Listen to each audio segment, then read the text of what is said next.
Hi, this is Rob from DMEAlmanac.com with This Week in Dave Matthews Band History. The last week in November in 1998 kicked off one of the most revered runs in the band's history. The fall 1998 tour has long been a favorite due to jammier sets, the crowded street song hitting their stride, and Tim Reynolds playing the full tour, the only time before he joined the band.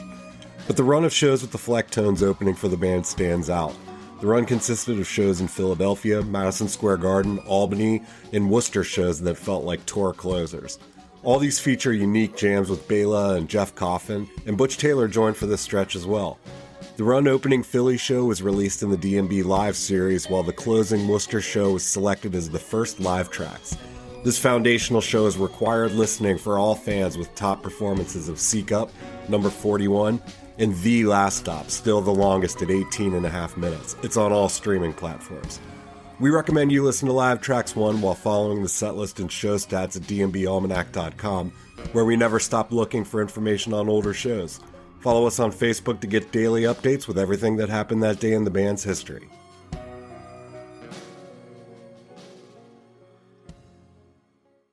Have you ever stopped to think about the fans behind a band?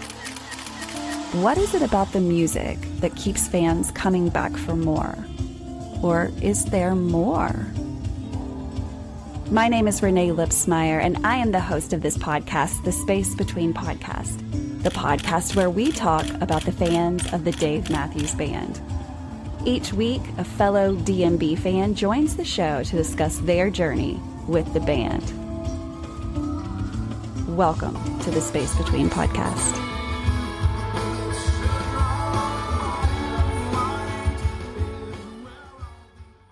Hey guys, welcome to another episode of the Space Between Podcast, the podcast where we talk about the fans of Dave Matthews Band. If this is your very first time to listen to this podcast, welcome. I'm so glad that you have joined. Today is going to be a great story, but guess what? Every episode is a great story and every episode is different. So if you got to check out one, if that's not your episode that you liked, then jump to the next one because that story is completely different. So with over 100, I think we're somewhere over 170 now. It's creeping up to 200 episodes. And that means that 200 fans of Dave Matthews Band have come forward to share their journey, whatever that looks like, whether they've been following them for the whole 34 years, or maybe they just found them a few years ago. The fans of this band have no particular look. They're just everywhere, all over the world. And so this podcast is about those people supporting this band that we love so much. And so today's episode is like every single episode. I have another fan of Dave Matthews Band to share with us her personal journey as she has found the Dave Matthews Band. So tell everyone who you are, where in the world are you, and tell us something cool about you. Well, my name is Carol Harris. I am in Iowa City, Iowa, because somebody has to be. I guess the greatest accomplishment I ever had in my life is being a living kidney donor. That's a lot of why I am a Dave Matthews fan, and the majority of my story begins with that. Well, we're so thankful that you decided to come and share yours. Everyone does have such a unique story. So many people discount music as just something that we just listen to fill our time, right? But that's not what it is for a lot of people. It is a form of therapy that helps us to release chemicals in our brain that actually do make us feel better. And so it's more than just frou-frou beliefs. Music actually is a tool into healing. And so I'm so excited that all of these people have come forward to share those stories. And so Carol, when was the very first time you heard of Dave Matthews Band? Well, when I lived in the Chicago metro area, I was a route salesman. So I was out in a truck all day and listening to, there's a great radio station in Chicago called WXRT. And Tuesdays were New Music Tuesdays. And of course, Dave Matthews came out early 90s. I'm not sure what year it exactly was that XRT really started playing him a lot. And I thought, oh my God, this is so different. And it was just fun. I'd be on the Stevenson Expressway at 5 a.m, heading out to God knows where that day. sitting in traffic and I'd just be jamming. And it was a lot of fun.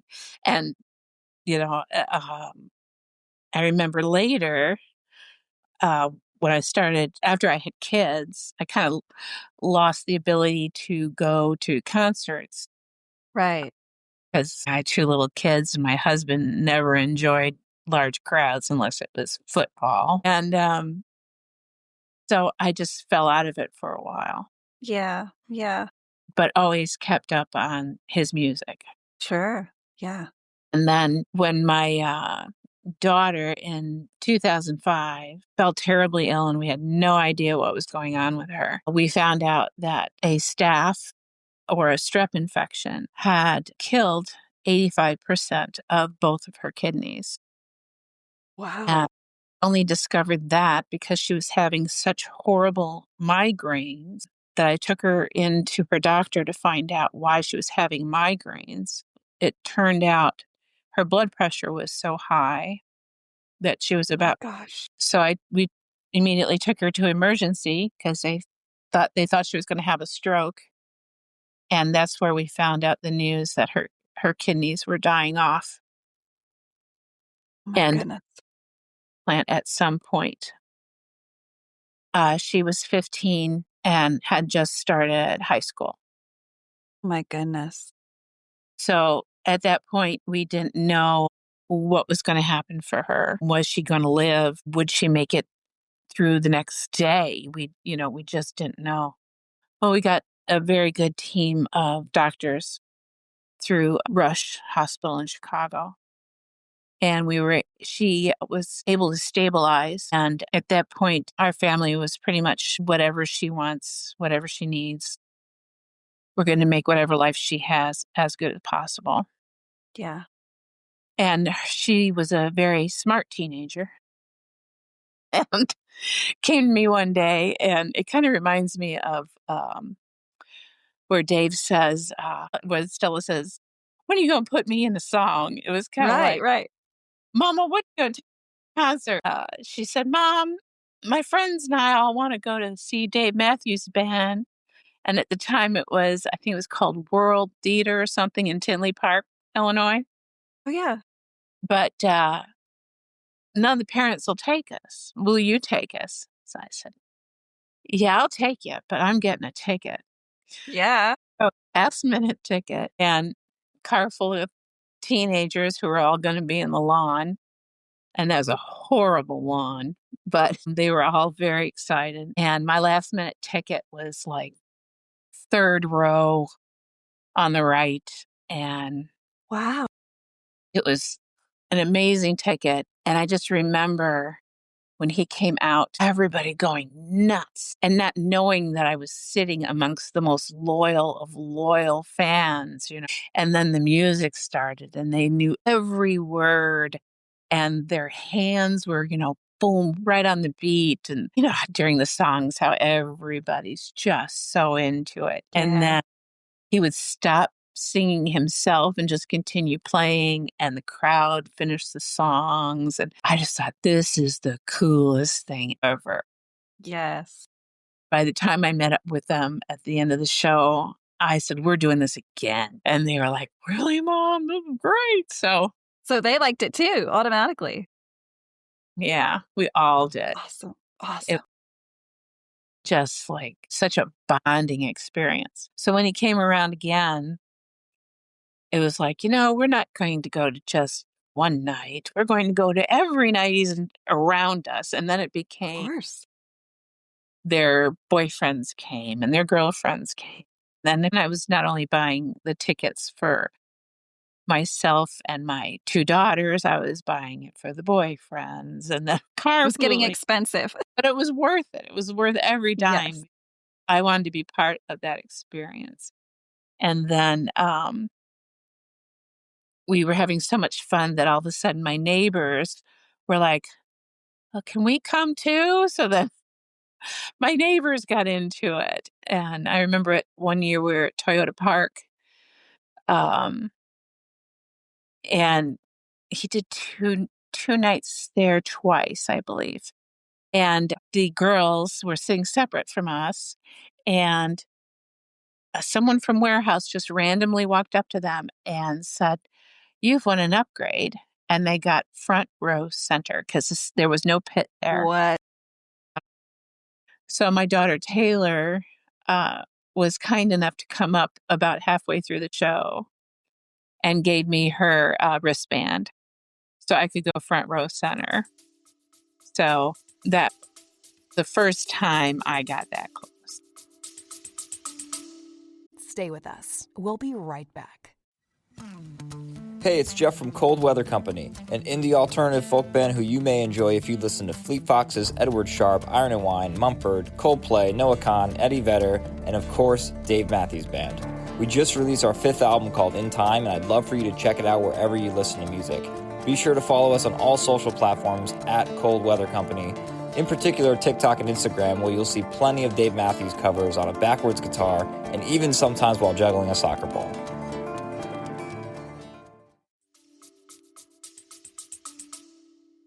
Wow. I mean, tell me about that experience, because that's really different being that close. Like, what held your attention the most?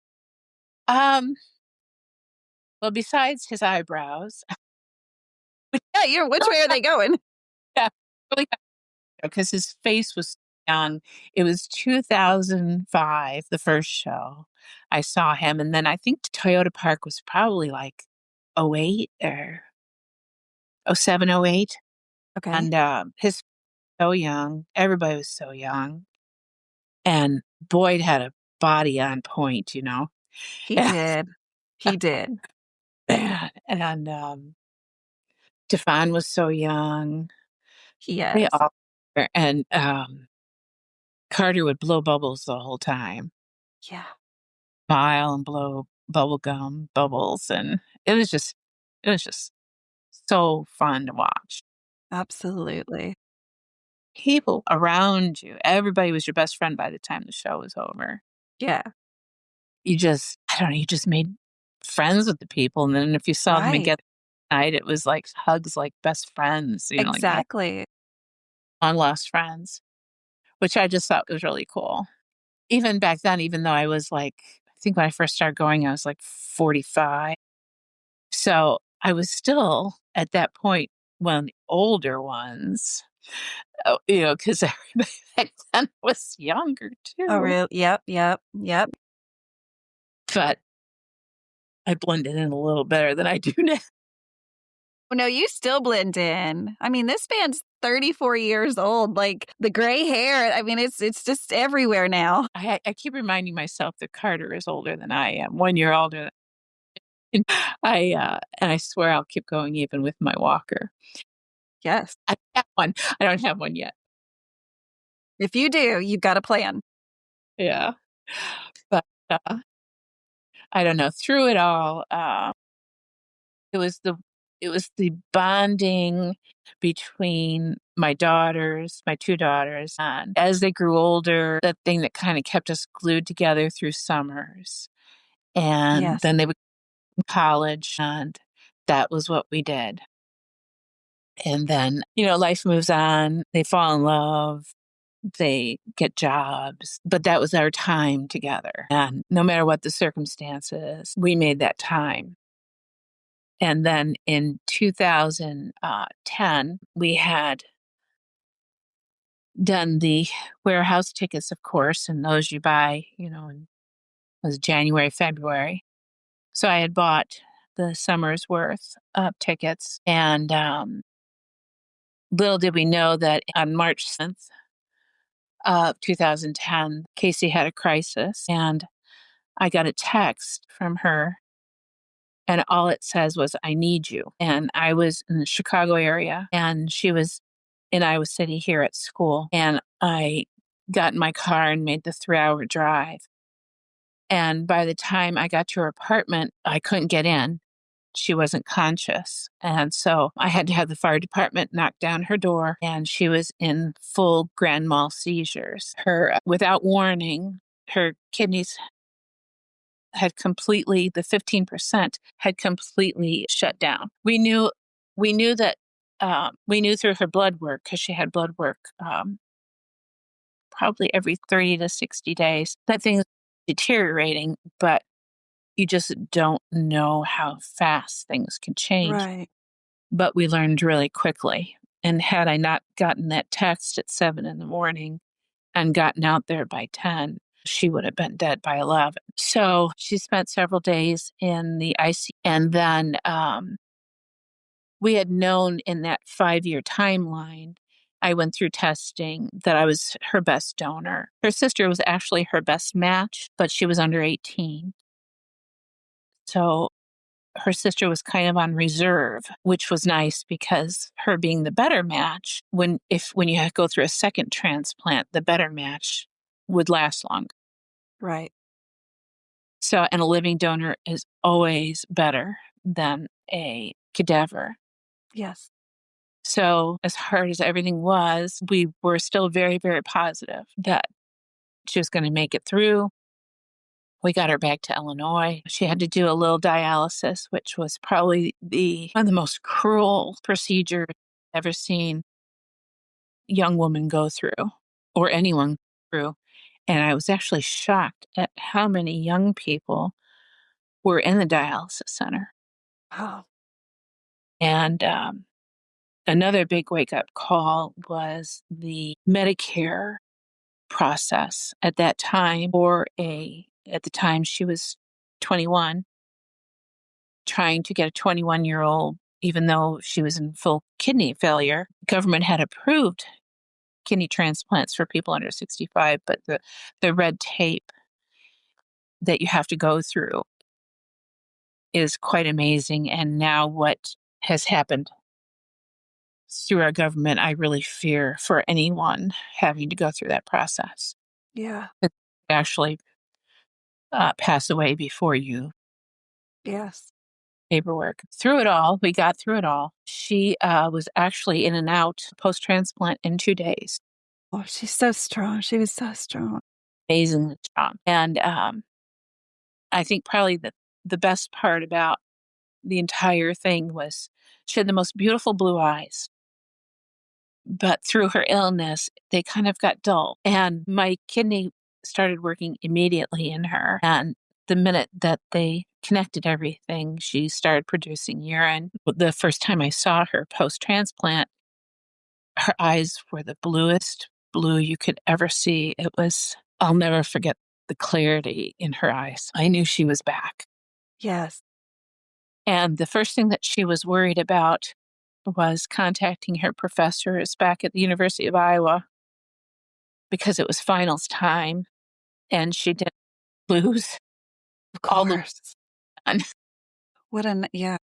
She was so focused and always never thought that she wasn't going to make it, never gave up, always had her mind on the future. Even though all the odds at certain times were against her, she never thought of it that way. It was just one more thing she had to get through. And when your child teaches you something like that, it's really moving. It really is. You can connect lyrics of a song, like my favorite song. And it's funny, anybody who's ever known me or gone to a show with me knows that Die Trying is my song. I have a special friend who every show, he travels a lot more than I do, but every show that he goes to, he records that song and sends it to me. And then now I have other friends doing that for me too. And they say, every time this song comes on, Carol, it's think of you, we think of you. Yes. Because give, you live, because I gave my kidney and I actually gained more from it than she did. And like the message I really want to give too is being a living donor was literally the only thing that ever meant anything in my life. I had 2 beautiful daughters, one living and one passed. I have 3 grandchildren. I have a husband of 40 years. We're very simple, hardworking, blue collar people, never ask for much. We just want our kids to be happy and successful. Nothing else really mattered. Yes. When you have a sick child, no matter what it is, if it's addiction or they're cutting themselves or an illness that you have no control over or something that you've done wrong that has caused them to have a problem like a car accident or something maybe you could have controlled but didn't. Sometimes that child turns around and teaches you what life really is. And if I didn't have Casey, I never would have learned what was the most important thing. This when I was young and dumb, I really thought it was all about the party. And I thought it was about being pretty. And I thought it was about having the sports car and getting laid. And, I was Yes. just so dumb. And although I still like all that stuff, I know.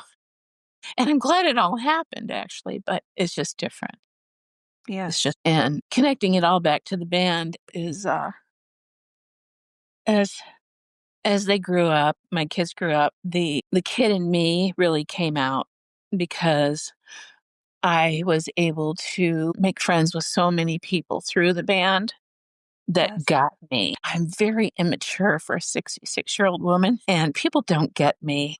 Especially a lot of women my age, like I drove trucks and I, for many years, and I also had a house cleaning business for many years. And Yeah. I don't hang out in groups of women. I don't quilt. I don't bake. I hate cooking. I'm just not that girl. I prefer physical exercise. I prefer boxing. I'm different and I find it very hard to connect with people. And I most of the time would really rather be by myself than to try to socialize with people who just don't get me. Right. But when I'm in the venue and I'm with people who are just trying to enjoy the evening and each other and their friends, and nobody's judging one another. And you see people like, oh my God, there you are, across the way, and they're running towards each other. And then, like, I've met people from almost every state. And when I see them, I'm so happy. And there's this one guy, he's like 6'5", and he's just huge. And he and his wife is like 4'5". We just thing. And one time they saw me out in the out in the parking lot at Alpine, and they screamed across the parking lot, "It's Carol fucking Harris!" And I was so happy. That's It's Carol fucking Harris. And I was like, yeah, you're fucking It's right. Stay with us. We'll be right back. What is going on, Space Between podcast listeners? This is David, the drummer with the Dave Matthews Tribute Band, here to tell you about 2 new tours we have coming up to close out 2025. First, the DMTB will embark on its Tomorrow We Die Fall Tour, starting October 2nd in Woodbury, Connecticut, and completing December 6th in Plattsburgh, New York. This tour features a run of shows down to Florida and back, with stops in Ohio, Virginia, North Carolina, all the way down to Key West and back, with stops in Illinois, Michigan, upstate New York, Pennsylvania, Massachusetts, New England in general, you name it. We're probably going to be in a city near you if you live on the East Coast. So make sure you check out the dmtb.com/tour and see if we're going to be near you.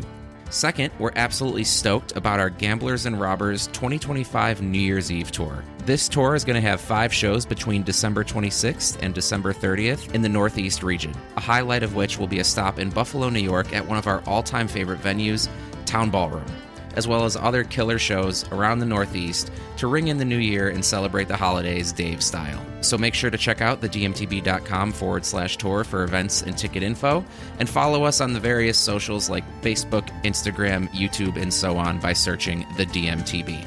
Hope to see you on the road, and back to the podcast.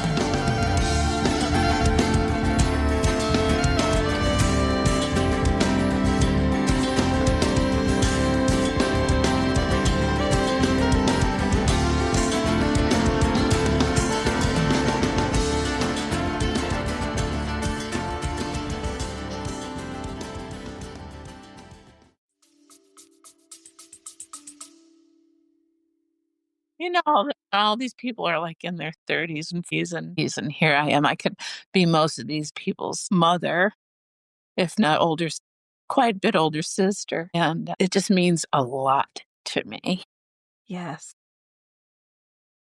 Doing all I've just had such great times at parking lot cookouts and hotel swimming pools and Cave B at the Gorge. And Yeah. like Robert J. Stevenson, to me, he is about as close to God as you can get. I know his thing is God is, but he is, when I see him and that smile radiates from him and he gives you that hug, he makes you feel really special. Yeah. And he's few people in the world who can take someone like me and make me feel really special. Because, I'm just a truck driving, cleaning lady, but that guy can make you feel like you're worth. Yeah. He's so genuine to everyone, and I've never heard anyone speak anything but just praise over him and how approachable he is, how he approaches people. And it's not at all that he's trying to get attention or all of that. He's just there checking on everything, asking people if they're having a good time. Like, he genuinely is there to make sure everybody's having a good time. He's doing his job, technically. I mean, he's the world's greatest PR man. Yes, he is. But it was such charity and such love. And I truly believe he's an angel. I really do. Because there's very few people in this world who can truly have that ability. Have you had a chance to meet him? Many times. Good. Many times and many times a year since about the first time I met him was, it was in Charlottesville at the 25th anniversary. And I met him because of a woman who has 2 children that had kidney issues. And I connected with her through Facebook, huge Dave fan. And her 2 children have also had transplants. And we became great friends through Dave and through Messenger and talking about kidneys. She had met Dave on the streets of Charlottesville where he was just drunk as a skunk. And so we went to that, I think it was El Loco or some Mexican restaurant that was hosting a Dave party. And we went and she's like, I met her there and she's like, come with me or follow me or whatever. And she showed me Dave's bodyguard and then she showed me Rob or Rab. I'm not even sure how to say it. I worship the man from afar, but I don't know how to say his name. I don't either, really.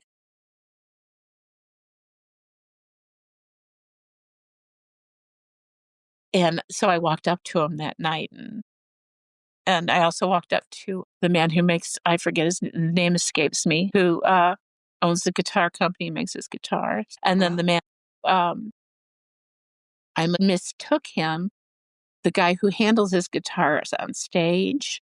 Yes. I forget his name too. It's a lot of names. Yeah. I mistook him for the guy who makes the guitars. And I said, oh, hi, blah, blah. I'm Carol Harris. How are you? And he goes, that's not me. That's him or whatever. And I was so embarrassed. No. And as a matter of fact, I was so loaded that night that there was this area in the middle of the yard that I wound up tripping over a rock. No. And falling into mulch. No. Stained with mulch. It was hilarious. And through that interaction and fall, we wound up running into whoever teaches Dave tennis. What? He plays tennis? I want to. Apparently, Charlottesville he does. And spent the night hanging out with them and had an even better time. So wow. Wow. It's just a fun thing of interactions. Right. So let's talk about, so I know that you'll never give up, like you said, with Dave Matthews Band and the music and all of the things that come with it. There was a time, I'm sure, that you went to a Dave show and you were alone. You didn't have your daughter with you for the very first time going to a Dave show. Yeah. Can you talk about that? Yeah, In 2024, in January, she was diagnosed with B-cell lymphoma, which is a cancer that develops from the drugs that you take for rejection of. Wow. So it was the drug that keeps you from rejecting your organs that caused her to have the cancer. The kidney itself never gave up. It actually worked right up until the day she passed.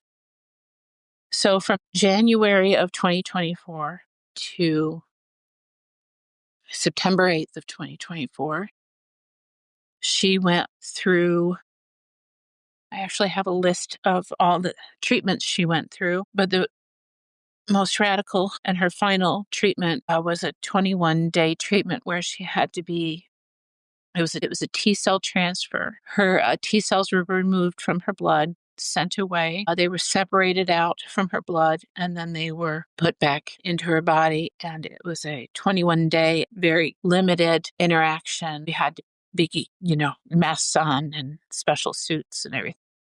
And it was very high risk because if it didn't work, it would weaken her to a point that she may not make it through. If it did work, it would save her because chemo didn't work. Other immune therapies didn't work. Radiation didn't work. Surgery was not possible because it was located in some small intestine had been already removed, but where the main cancer had started was not operable. And so by this time it had spread throughout the entire body. Oh my God. And so by June, which was the Alpine concerts of 2024, she had not yet started the T cell therapy, but she was hospitalized and I did not want to go to the shows. Right. My good friend was like, Carol, whatever you have to do, do. But my daughter, Casey, and my son-in-law said, go to the shows. It's the thing that you do. It will make her happy that you go. She'll be very upset if you don't. Well, during that whole year, life had changed for us so drastically that I really wasn't paying attention to my emails. I wasn't I had this weird thing I did every year is once I got my tickets, I would write the warehouse and thank the warehouse for my tickets. And then after the shows, I would write and tell them how great the shows were. That's not a weird thing. That's a beautiful thing. Very thoughtful.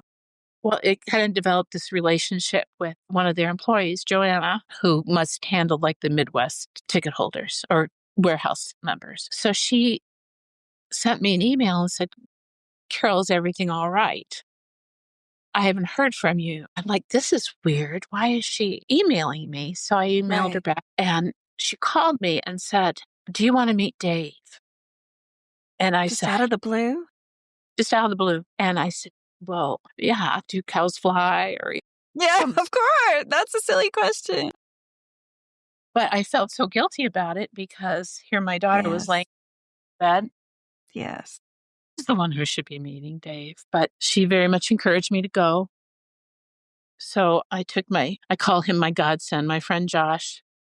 He's my angel on earth. He and I got the meet and greet. And then the next day was the Dave NATO at Alpine. Wow. So I was very lucky that I got the meet and greet. For sure. So how did that go? Had you ever met him before? Any passing? Well, I met Tim. I had met Boyd. I briefly met Jeff. But at Tim, it was when he was with TR3 and he would do small venues. So I met him in the Chicago area. And so kind and so nice. And Boyd, it was actually, I think it was it was Charlottesville in the airport. And I followed him around like a puppy. And I saw he was in line I ran across the airport with my credit card and bought it for him. A neck pillow for the plane. Oh, yeah. A soda and some snacks he had gotten. And he was like, you don't have to do that. And I was like, yeah, I do. You have no idea how much I have to do that. Yes. I want to. Yes. And then we sat with him for about 45 minutes. But anyway, meeting Dave was really kind of surreal because I really wasn't in my best place mentally. Yes. And I'd had so much fun with my group of friends because we had stayed at the Alpine Resort. I was just so into being there. It weren't really the circumstances that I wanted to meet Dave, Sure. and but after the show, his stage manager, I guess, Jim, took us backstage area, and there were two other families there, and I kind of felt like I didn't belong there because it was clear that these two other families were suffering. Like there was something wrong with the mothers of these children. And they were, husbands and their children. And you could tell that the mothers were ill. And Yeah. all I could think of was, oh God, there's nothing wrong with me. And, here my daughter is fighting for her life. And so it was nice. And he was incredibly gracious. And he's like, so how'd you like the show? And then he asked us, how long we'd been fans, and my friends, or he asked how long we'd been members of Warehouse. And my friend he has photographic memory, and he could name the exact date and time he became a member. He remembers every show, every song that started it, song that ended it. And he had given me a few years back at Alpine, the band had played their longest concert ever, and he had given me that set list. Wow. And I gave it back to him for Dave to sign. Yeah. So because they said you could bring in one thing and Dave will sign it. Well, I was a greedy little pig, and we bought posters that night. So I had a poster I wanted him to sign for Casey, and I had the small copy of the Ivy from Chicago 2010, Yes. the Wrigley Ivy. Josh had his poster and the playlist from the longest show ever. And he not only signed both and wrote them out to my daughter, but he made Josh a really cool picture. Awesome. Spent time with us, and he was quite hoarse. And you could tell he was extremely tired. Sure. And what I thought was really cool was from this young man that I had seen on stage in 2005 with these great eyebrows, this young, youthful face, to, 19 years later, seeing him in person, and he looked like me. The years were Yeah. shown. Yeah. The wear of life had shown. Yes. So we got pictures with him, of course, and then probably the coolest part was going back and showing Casey the poster he signed for her, and just bringing it back full circle. Yes. Taking her to her first show, and then showing her the pictures of her mom meeting him. Because she did not know that was going to happen, right? You had not told her. I had not told her, and I didn't want to tell her because it just didn't seem right. Right. Right. Right. And I didn't feel right celebrating anything Of course. through such a horrible time. And then shortly after that, I believe it was right around July 4th, she started the T-cell therapy, and that also did not work. And then in her final days, she died September 8th. Her final days, she still didn't give up. She never gave up. And she took chemo one last time because she thought, I can't go out not try. So once again, she died trying. Oof. So the last 3 days of her life, her sister, my daughter Tay, and her father, her husband, and myself, we never left her side. We slept with her, stayed with her every moment so that we could not miss a thing. And she had incredible friends. And they came, and the last smile that Casey was able to come up with was when she saw all her friends gathered around her. And then as she was going peacefully away, the only song that I could sing to her the last moments, and I don't even know where it came from, but I started singing, "Would you not like to sing on top of the world with your legs hanging free? Would you not like to be? Okay, okay, okay. I just kept saying that over and over and over and over. And I don't know if anybody else in the room got it, but I know that she and I and my daughter Taylor did. And then when she quietly passed, I hadn't been in my car for 3 days. And I have this ancient iPod. It's a little square guy. It's got like 360 songs on it. And every song is a Dave song. Deep tracks. I'm talking stuff that goes so far back, stuff you never hear. And what turn on the car and what is playing? Lionel Graves. And I just lost it because I begged her, send me a sign that you're still here with me. I truly believe that was my sign. I only told one other person. That was my friend Josh, because he's the only guy who would get it. And that's what Dave and Dave people mean to me, because and that's why I have such a hard time connecting with other people. Because it's the music, it's the lyrics, it's the feeling, it's the, like if you told somebody that Drunken Soldier was written, Dave wrote a loving song for his children called The Drunken Soldier, they'd look at you like you were from outer space, but I printed out those lyrics. I had a friend in DMB Creations print out those lyrics for me, and I put it in a poster, and I sent it to college with my daughter Taylor, because that's how I wanted her to know I felt about her. Yes. God, make the most of what you've got. Don't waste time trying to be something you're not. Casey got that. She knew that. That was a natural instinct for her. Casey taught.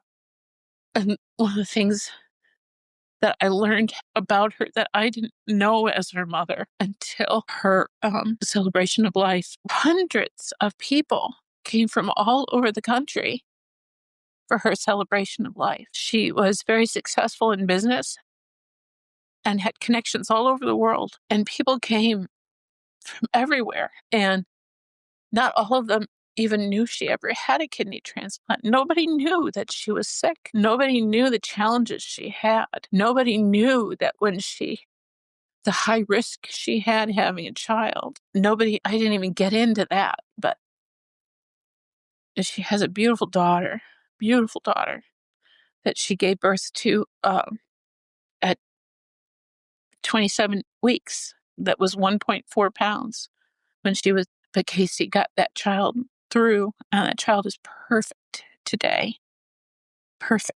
She's so smart and so strong, just like her mother. And Yes. the personality just shines through, and the strength and the motivation and the going to be somebody someday. I'm just so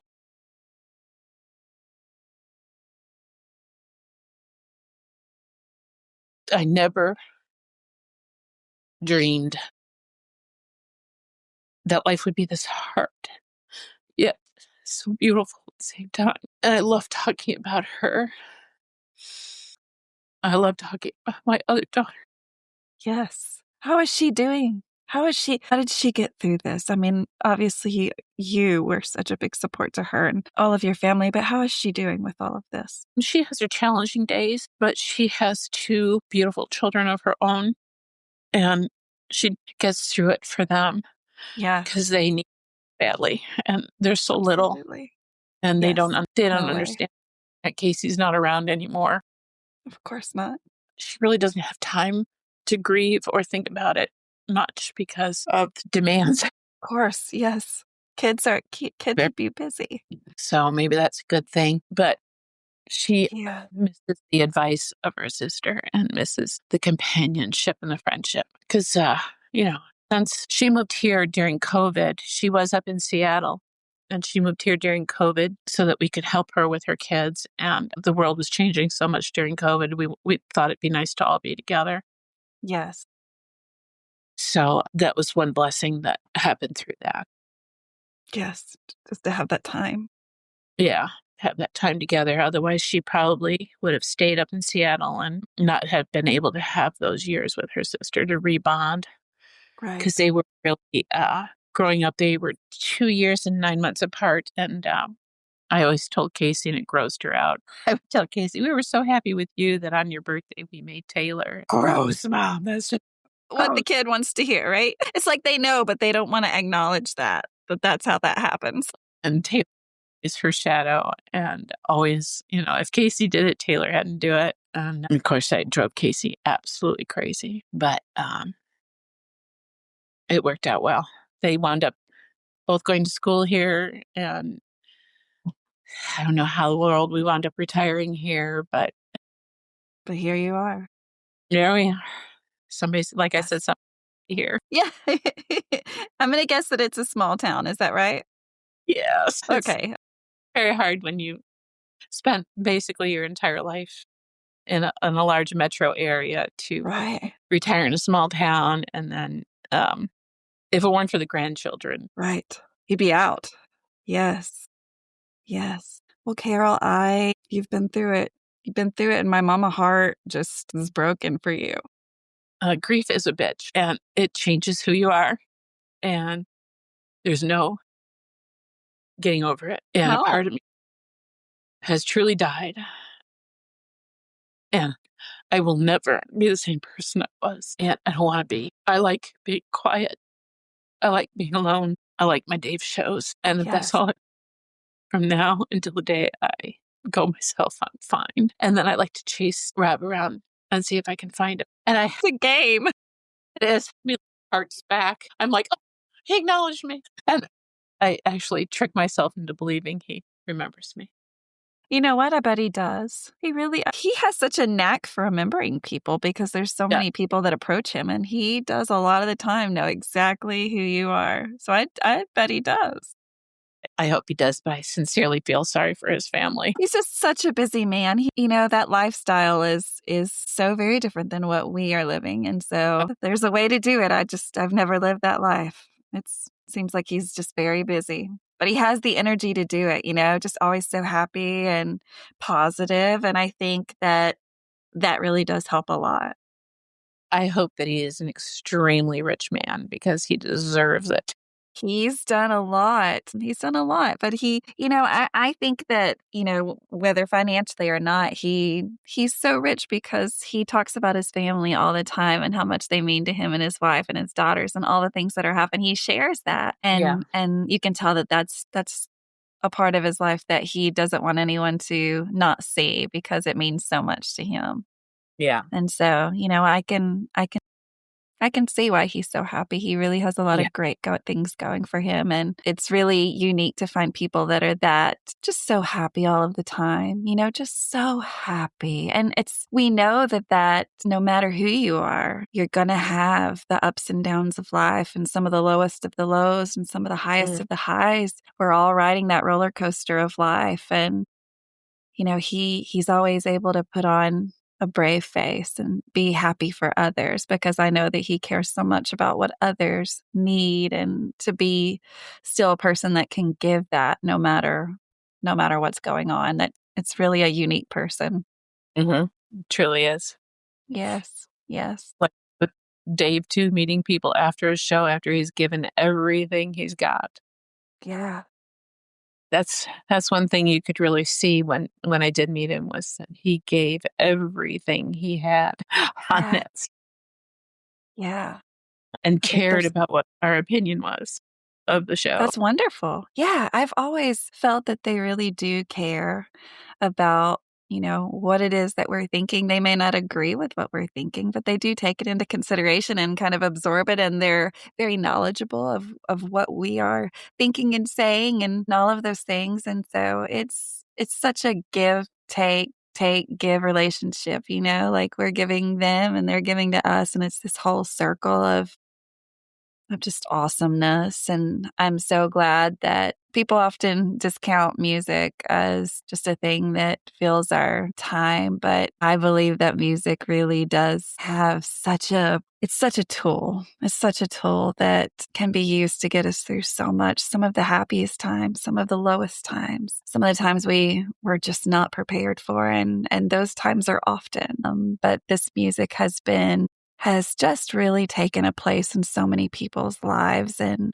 I can tell that they have such a special part of your story and getting through what you've already been through, but will also still be there to get you through the days ahead because the hard times are not over. And grief it's a son of a bitch, it's there. And as a mother, I can't, you cannot imagine until you're in that. And I know that's a mother and a father's greatest fear is to lose a child, but not only that, but like a child that you have seen grow up and have seen be successful and really be getting to who they were made to be, and to have that relationship, that friendship with them. To lose them after all that is losing yourself. Yeah. It truly is. It truly is. And it was worth. I would never want her to suffer again, but I would live my life over again to have her one more time. Thank you so much for sharing this. Yeah. I know that a lot of people are going to listen to this and identify with this in their own way. And your story of getting through it and how you've done it and is really going to resonate. And so I just can't thank you enough for sharing and being so vulnerable, because this was not easy, and I know it wasn't. And I'm sure that every time you talk about it, even though it's so healthy to talk about, because she is still a big part of who you are in your life, that even though you talk about her, it probably just still stings a whole lot when you do, even though you love her and you want to talk about her, but it's hard. It's hard, but you have to. And so, just prayers for you and your family, because I honestly cannot imagine. But I'm glad that you've had support. Her husband is a wonderful man. And through Johnson County, Iowa, there is a foundation that she and her husband Joe had discussed the last few days of her life. And they set up a KCMJ Cancer Foundation that you can get to through the Johnson County, Iowa fundraising. You can also look me up on Facebook, and there's information about the foundation. He's trying to raise $2 million to research this particular B-cell lymphoma.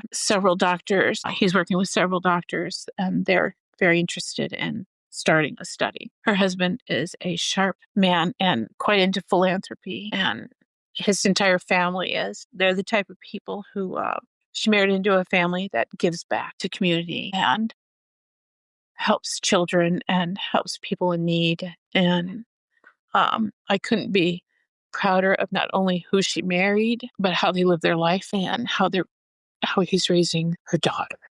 Yes. So if you have to lose your life, it's nice to know. And she knew that there was going to be a legacy that would help others. And that's all she ever wanted. I always begged her to write your story, please, so others will know it. And she never wanted to write anything down. And maybe this podcast is my silly way of trying to tell her story. I think it's so wonderful that you are documenting it. That's how I see these recordings, these episodes, is not just for everyone else to listen to and identify, but this is something that you'll forever have documented, and looking back on this in the future and things that we'll forget along the way. This is going to be something for you to really just go back to if you need to. And you've documented her life and how this band brought you guys closer together. You had those mother and daughter things that were always part of growing up, and those memories are so, so good. And so thank you again so much for sharing that with everyone. Just, we try to remember every day and with every story that we're not promised tomorrow. None of us. And so to cherish what you have today and document what you have today, because who knows what the future looks like. But celebrate we will, because We just have to. We have to. It is hard. It is hard. It is hard to do all of the things that we feel like we have to do and to be the person that we feel like we have to be strong. But it's okay to have those moments where you're just not okay. It's okay to not be okay because life is hard. And Like you have to say, fuck it sometimes. that's right. All the time, most of the time, all the time, really. It's hard to understand why things happen the way they do, but thank you so much for sharing your story with me. And you know, if this band continues to give us all they have for many more years ahead, I'd love for you to come back on the show and update us on what your stories continued looking like as these grandbabies grow older. And will they ever know who Dave Matthews Band is? Because it was such a special band. That's the plan. Yes. Carol, again, thank you so much for sharing your journey. And guys, if you're listening to this on a podcast app, just know that you can watch this on YouTube. My channel is just simply The Space Between Podcast. And if you're listening to this, make sure that you follow the show, whether you're watching it or you're listening, so that you get a notification when the next episode is coming out. You never know who's going to be on the next episode. So definitely stay tuned on all of the socials. If you're interested in sharing your story, send me an email simply at Renae at the Space Between Podcast, DMB.com. But in the meantime, guys, peace, love, and Dave Matthews Band.